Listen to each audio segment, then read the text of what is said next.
Hi friends, എല്ലാവർക്കും മണിക്കുട്ടൻ ബോക്സിലേക്ക് സ്വാഗതം. ഇന്ന് ഞാനൊരു ടൊമാറ്റോ റൈസാണ് തയ്യാറാക്കാൻ പോകുന്നത്. ഒരു 4 മീഡിയം സൈസ് ടൊമാറ്റോ ഞാൻ ചെറുതായി കൊത്തി അരിഞ്ഞ് വെച്ചിട്ടുണ്ട്. ഒരു 3 വലിയ സവാളയും ഒരു 3 പച്ചമുളകും കൂടെ അരിഞ്ഞ് വെച്ചിട്ടുണ്ട്. മസാലകളെല്ലാം ഞാൻ ഇതുപോലെ തയ്യാറാക്കി വെച്ചിട്ടുണ്ട്. ഇനി ഇത് ഒരു പാത്രത്തിൽ റൈസ് ഉണ്ടാക്കുന്ന ഒരു പാത്രത്തിലേക്ക് നമുക്കൊരു 3 ടേബിൾ സ്പൂൺ വെളിച്ചെണ്ണ ഒഴിച്ച് കൊടുക്കാം. ഒരു 3 ടേബിൾ സ്പൂൺ നെയ്യും കൂടെ ചേർത്ത് കൊടുക്കാം. ഈ നെയ്യും വെളിച്ചെണ്ണയും കൂടെ ചൂടായതിന് ശേഷം നമുക്കിതിലേക്ക് മസാല ചേർത്ത് കൊടുക്കാം. ഒരു 4 കഷ്ണം പട്ട ഇതിലേക്ക് ഇട്ട് കൊടുക്കാം. ഒരു 3 ഏലക്ക, ഒരു 7-8 ഗ്രാമ്പൂ, ഒരു ചെറിയ 5-6 ബേ ലീഫും കൂടെ ഇതിലേക്ക് ചേർക്കുന്നുണ്ട്. 1 ടേബിൾ സ്പൂൺ ഇഞ്ചി വെളുത്തുള്ളി പേസ്റ്റും കൂടെ ചേർത്ത് നമുക്ക് നല്ലതുപോലെ ഒന്ന് മിക്സ് ചെയ്ത് ഈ പച്ചമണം മാറുന്നത് വരെ ഒന്ന് മൂപ്പിച്ചെടുക്കാം. 2 കപ്പ് അരിയുടെ റൈസാണ് ഞാനിവിടെ തയ്യാറാക്കുന്നത്.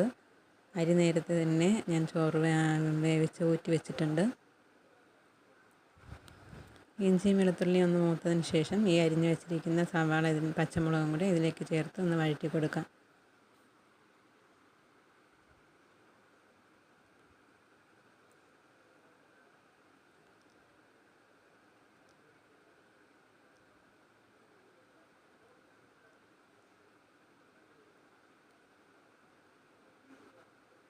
സവാള നല്ലതുപോലെ വഴന്ന് വന്നിട്ടുണ്ട്.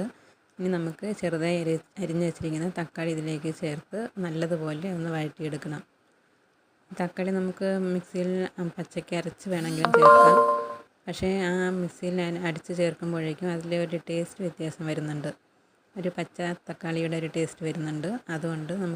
അതുകൊണ്ടാണ് ഞാൻ ഇതുപോലെ അരിഞ്ഞ് ചേർക്കുന്നത്. കുറച്ച് ഉപ്പും കൂടി ചേർത്ത് തക്കാളി നല്ലതുപോലെ വെന്തുടയുന്നത് വരെ നമുക്കിതൊന്ന് മിക്സ് ചെയ്തെടുക്കാം, വഴറ്റിയെടുക്കാം. തക്കാളി നല്ലതുപോലെ വെന്ത് ഉടഞ്ഞ് വന്നിട്ടുണ്ട്.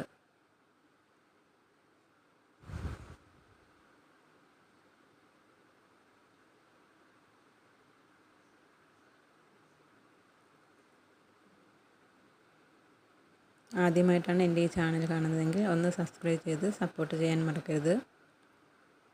ഇനി ഇതിലേക്ക് നമുക്കൊരു 1/2 ടീസ്പൂൺ മഞ്ഞൾപ്പൊടി ചേർത്ത് കൊടുക്കാം. 2 ടീസ്പൂൺ കാശ്മീരി മുളക് പൊടിയാണ് ഞാൻ ഇതിലേക്ക് ചേർത്ത് കൊടുക്കുന്നത്. 1 ടീസ്പൂൺ ഗരം മസാല പൊടിയും കൂടി ഇതിലേക്ക് ചേർത്ത് കൊടുക്കുന്നുണ്ട്. ഈ പൊടിയൊക്കെ ഒന്ന് ചെറുതായിട്ട് ഒന്ന് വഴറ്റിയെടുക്കാം, ചൂടാക്കിയെടുക്കാം. ചെറിയ ഫ്ലെയിം വെച്ച് വേണം ഈ പൊടികളൊക്കെ ചേർത്ത് കൊടുക്കേണ്ടത്. ഉപ്പ് നമുക്ക് പാകത്തിന് ചേർത്ത് കൊടുക്കേണ്ടതാണ്. കുറച്ച് വെള്ളവും കൂടി ഞാൻ ഇതിലേക്ക് ഒഴിച്ചു കൊടുക്കുന്നുണ്ട്. വെള്ളം അധികം ഒഴിക്കേണ്ടതില്ല. കുറച്ച് ചെറിയതായിട്ടൊരു ഗ്രേവിക്ക് വേണ്ടിയിട്ട് മാത്രം വെള്ളം ഒഴിച്ചാൽ മതിയാകും.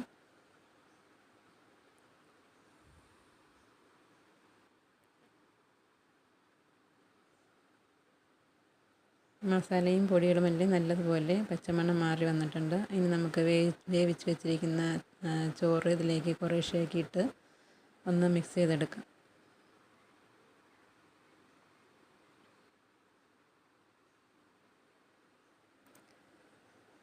ബസ്മതി റൈസാണ്. ഏത് റൈസ് വേണമെങ്കിലും നമുക്കിതിന് ടൊമാറ്റോ റൈസിന് ഉപയോഗിക്കാവുന്നതാണ്. ഏത് അരി വേണമെങ്കിലും നമുക്ക് ഈ റൈസ് ഉണ്ടാക്കാനായിട്ട് ഉപയോഗിക്കാം. ചോറൊക്കെ ഉടഞ്ഞു പോകാതെ നല്ലതുപോലെ മിക്സ് ചെയ്തെടുക്കണം.